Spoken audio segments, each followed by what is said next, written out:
צופים יקרים, שמי טל אורנן ואני מתכבד לארח כאן את פרנסיסקו גיל ווייט, ה-CEO של ארגון שנקרא Management of Reality, ניהול המציאות. Francisco, nice to see you here. We've talked before. I'm honored. And just before we start, אתם מוזמנים להצטרף אלינו על ידי לחיצה על הקישור מתחת לנגן, לתמוך בערוץ, בו אתם מקבלים ערוצים ומרואיינים לא סטנדרטיים, שאתם לא מקבלים בערוצים אחרים. And let's start immediately. Actually, we want to talk about President Trump, his policies, and whether he's for Israel or against Israel when we talked about his policies towards the Middle East and maybe even towards Europe as well, Russia or Ukraine or whatever. So where do we start with? Where is our starting point? Well, I think our starting point, well, first of all, thank you for inviting me, Tal. It's always a pleasure to be with Arutz Tov.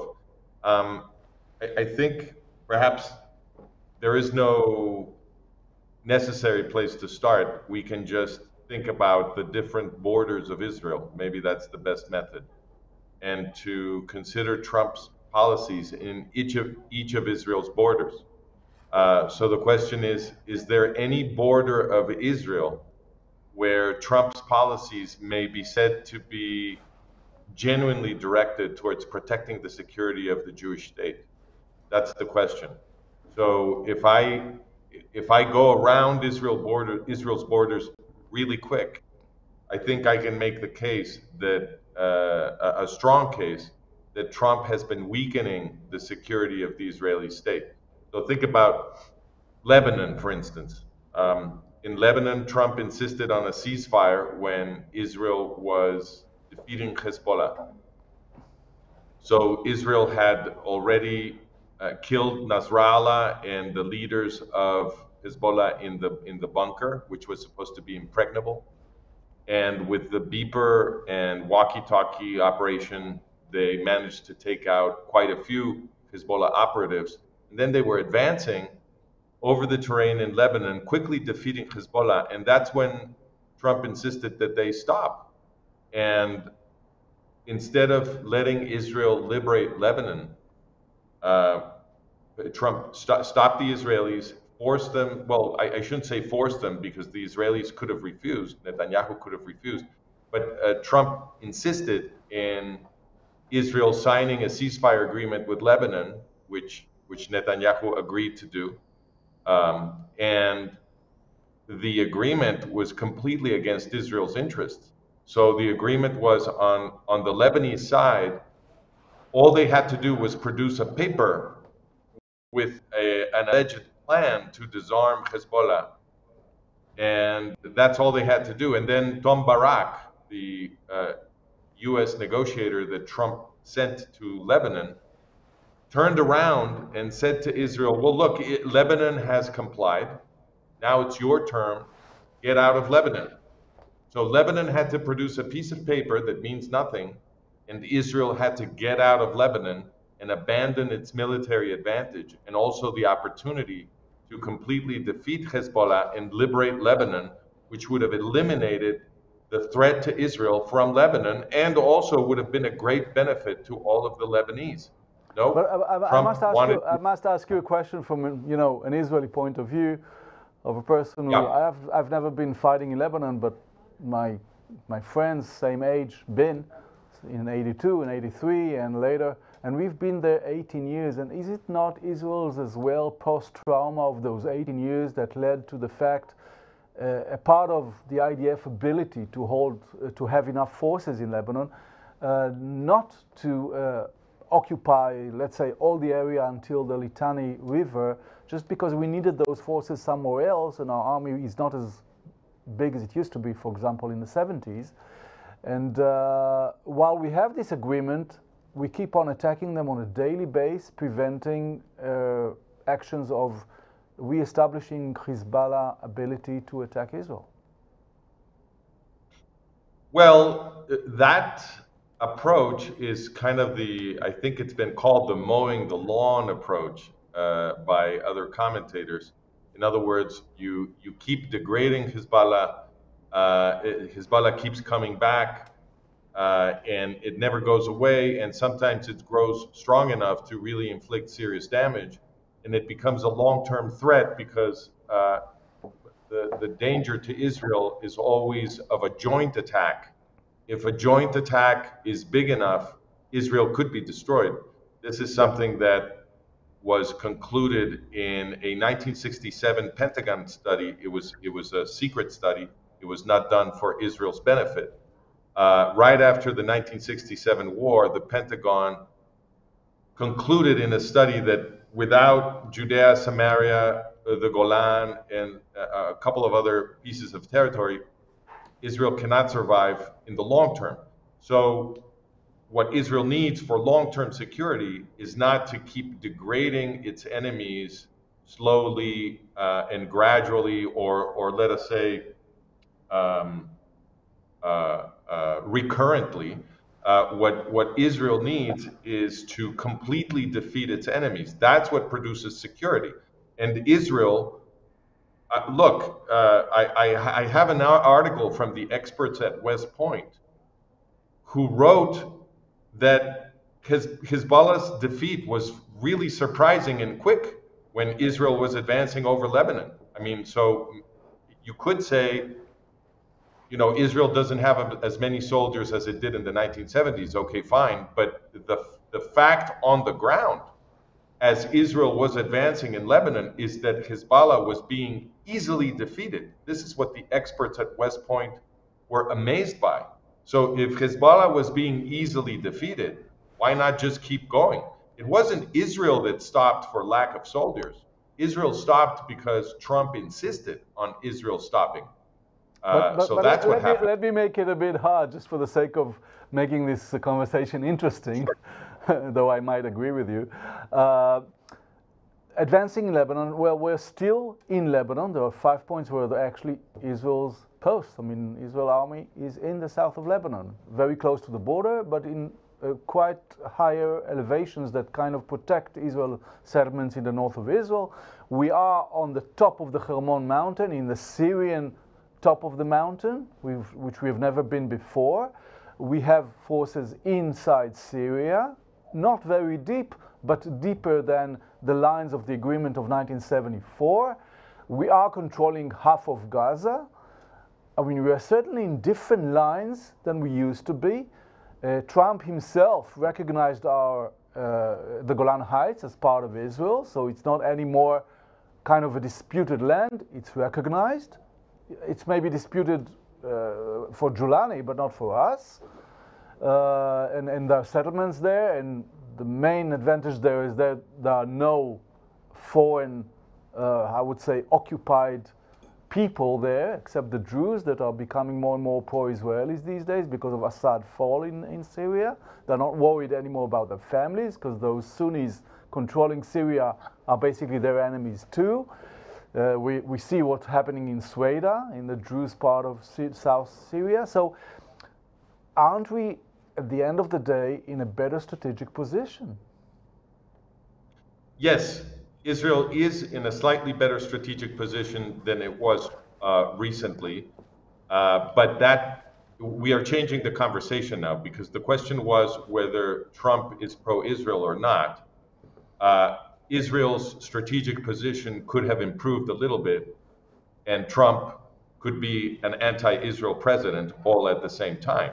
The question is not, at least the question I began with, is not whether Israel has improved a little bit its strategic position, but whether that is thanks to Trump or in spite of Trump. So okay. I think in Lebanon... But then again, we had Biden before, which, you know, we had an embargo of weaponry with him. Kamala Harris didn't want us to go into Rafah, which was going there and controlling all the Philadelphia corridor was essential to fighting Hamas and prevent you know, smuggling of weapons and whatever. So let me try to take it to another point. With all that IMEC settlement that Trump is thriving for, meaning, you know, the path of communication and energy and business from India all the way to Europe, through Israel, through the Middle East, isn't it something that basically gives advantage to Israel as a junction in the Middle East? Well, I think in theory, yes. In principle, yes. But when you look at Trump's policies, it's very difficult to see a pro-Israel pattern. I don't see it. So Trump stopped the Israelis in Lebanon when they were winning. They were winning against a terrorist organization that has no right to exist. Because Hezbollah has no right to exist. It's an organization created to destroy the Israeli state in genocide. So why would Trump protect them? Hezbollah for years now has been controlling Lebanon. They are effectively the government of Lebanon. Why would Trump protect that? And after Trump forced an agreement with a ceasefire agreement with Lebanon, he resumed sending weapons to the Lebanese armed forces. But those weapons are for Hezbollah, because Hezbollah has governed the state of Lebanon. They have controlled the Lebanese government for a while now. They have 2/3 of the portfolios in the government, which means they have control of the Supreme Defense Council, which controls the Lebanese armed forces. And therefore, all of the armament that Trump is sending to the Lebanese army, which is supposedly for disarming Hezbollah, which never happens, those weapons are really not for disarming Hezbollah. They are arming Hezbollah. So that is Trump's policy in Lebanon. He has chosen to protect a terrorist organization whose mission is the genocide of the Israeli Jews. And in Syria, he did the same thing.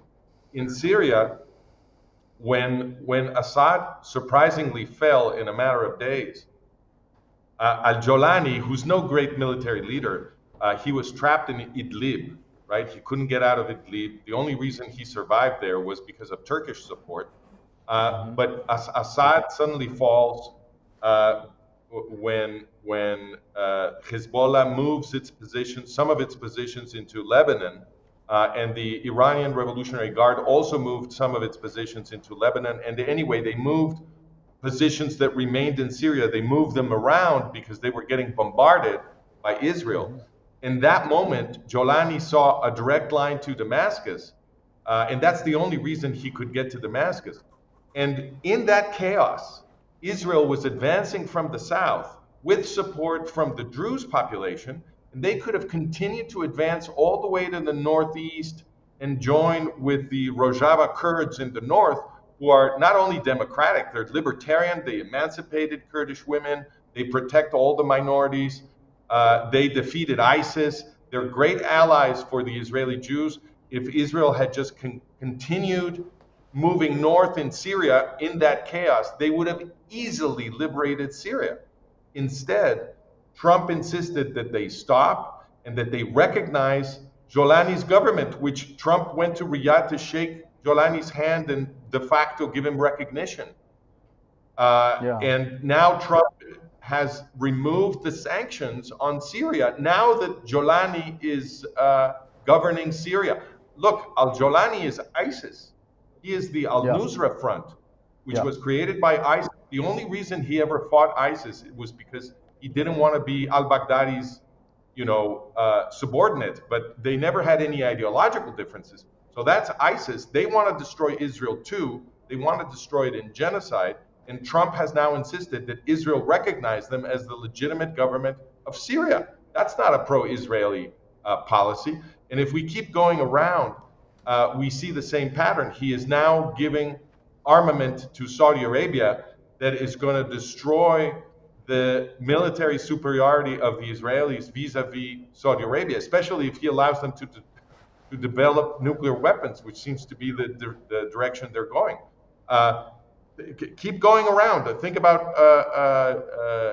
Iran, right? The policy towards Iran is incredible. In the 12-day war, Israel was hitting Iran with impunity. They had no air defenses.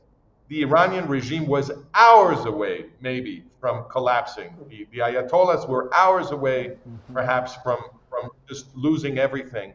And that's when Trump came in, dropped a couple of bombs so that he could be a co-belligerent. And then, as a co-belligerent, he imposed the ceasefire on Israel. That ceasefire didn't hurt the Iranians, it saved the Iranians. What it did is it destroyed Israel's ability to take the Ayatollahs off the map as dangerous enemies of Israel.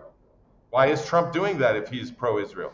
And then you have Qatar. Look, Qatar is almost the most dramatic chess piece on the board because you Qatar. You may Turkey as well. Yes, Turkey, exactly, because Turkey is the whatchamacallit, the mafioso godfather of ISIS in Syria, right? Yeah. And Trump has a very good relationship with Turkey, and he wants to arm the Turks. He wants to give them the U.S. Jet fighters that they've always wanted. And meanwhile, Turkey is the Erdogan, the president of Turkey, has been saying that he wants to destroy Israel. He's been saying it out loud, right? And now he controls Syria. So now the Iran, East-West axis may have been weakened, but what has been strengthened is the North-South axis with Turkey, which is much more dangerous, and that's Trump's doing.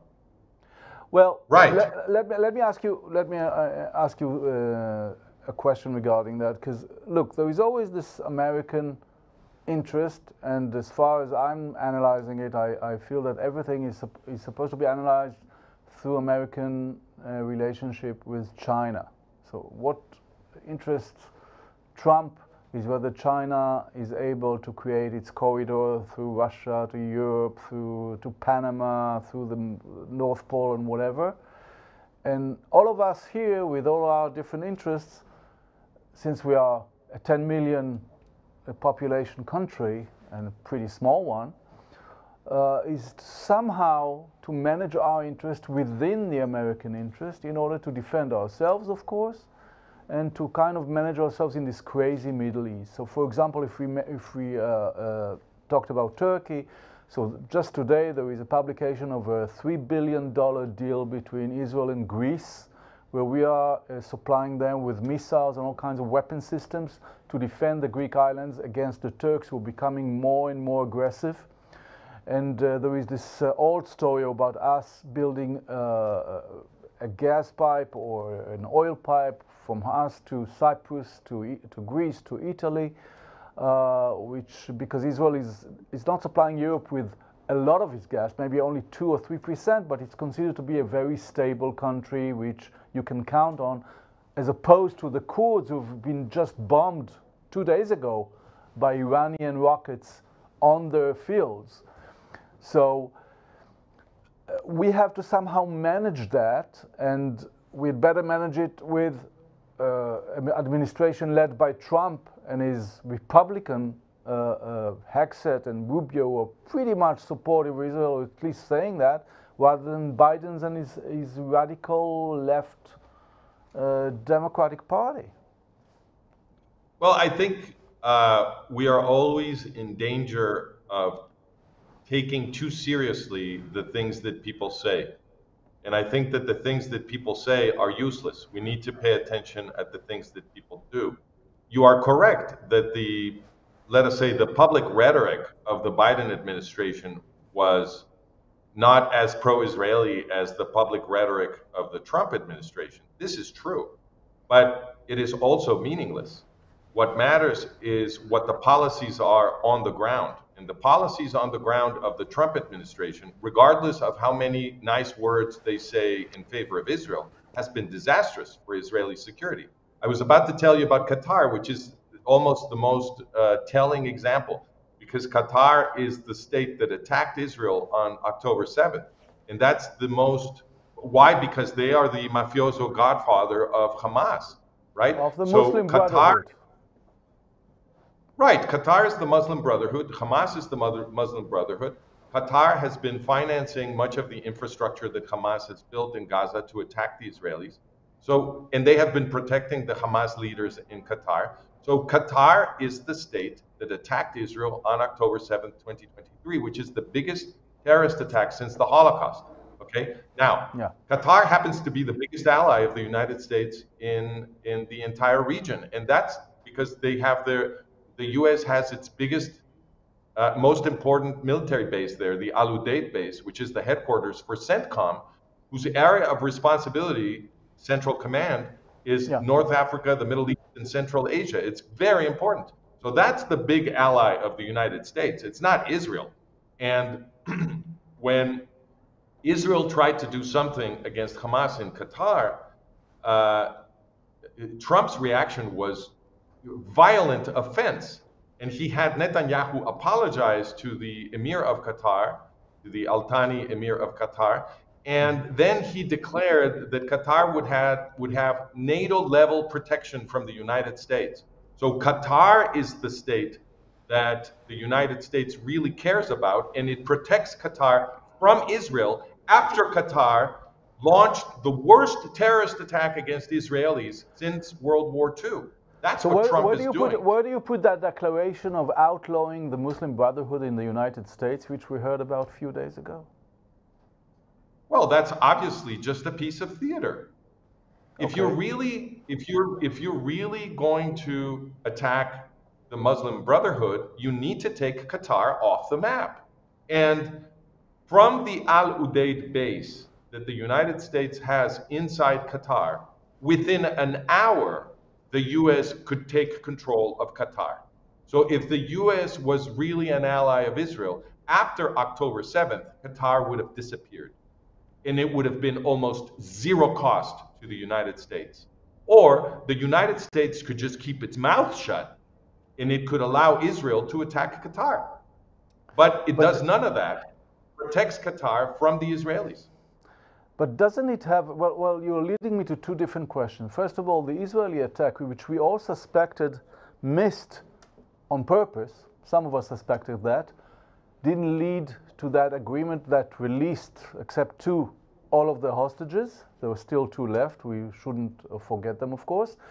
Or another question, do we, well, I kind of forgot it, so let's just.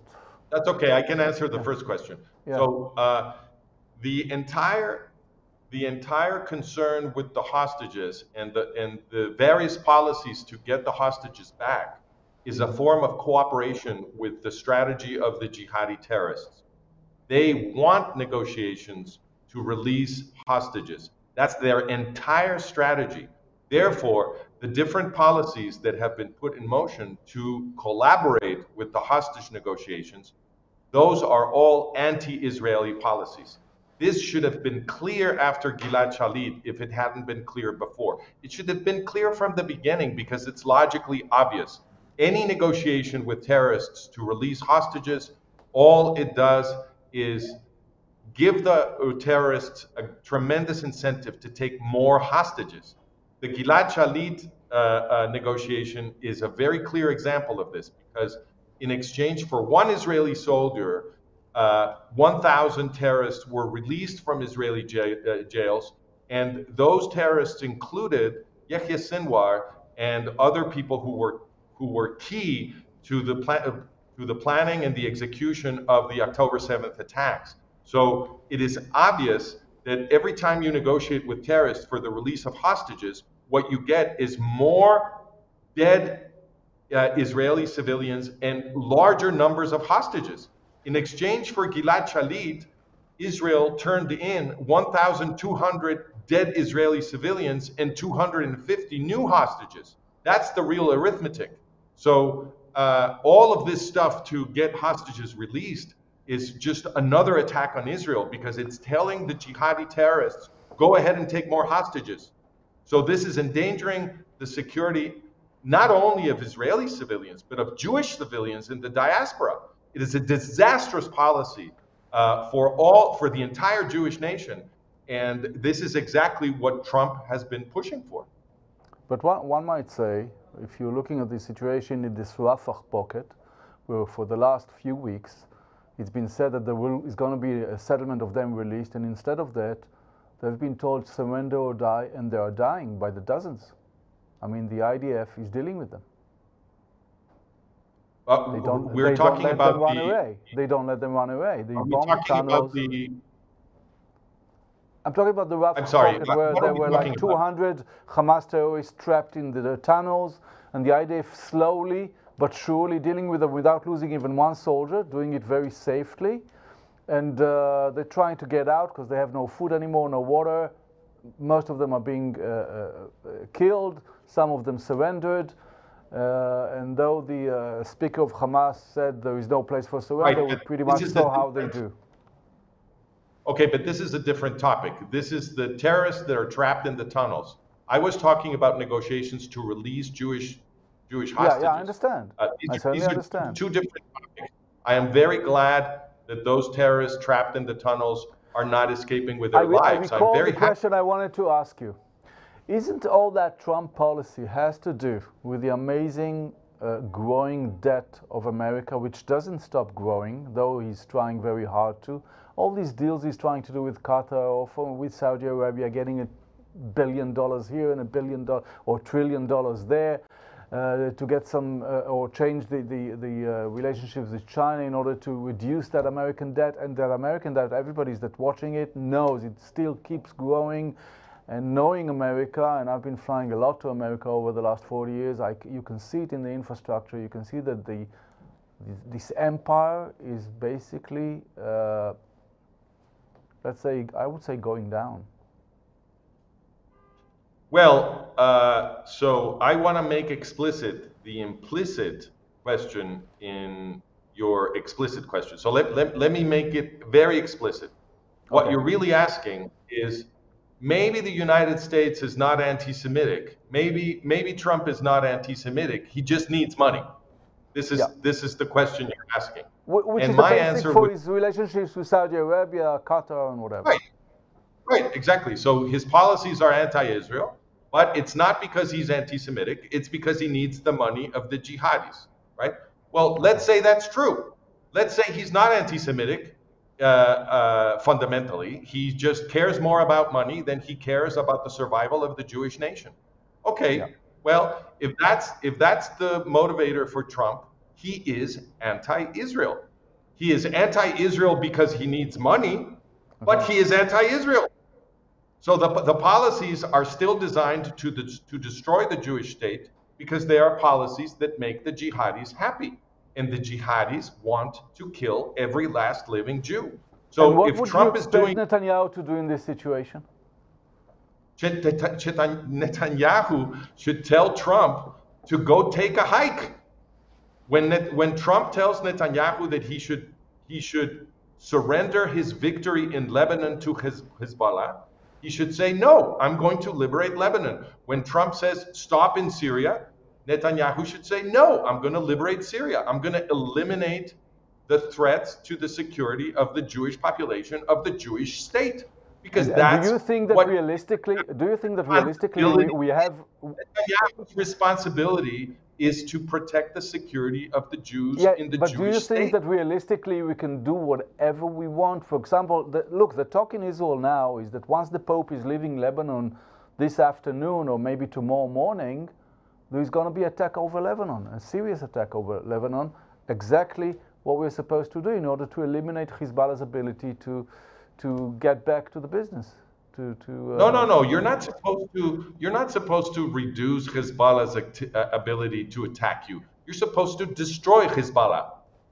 The policy in World War II should never have been to degrade the Nazis so that the Nazis are a little bit weaker than they were the day before. No, you have to destroy the Nazis because the Nazis wanted to destroy all of us. So what do you have to do with Hezbollah, with Hamas, with PLO Fatah in Judea and Samaria, with the Egyptians in Sinai?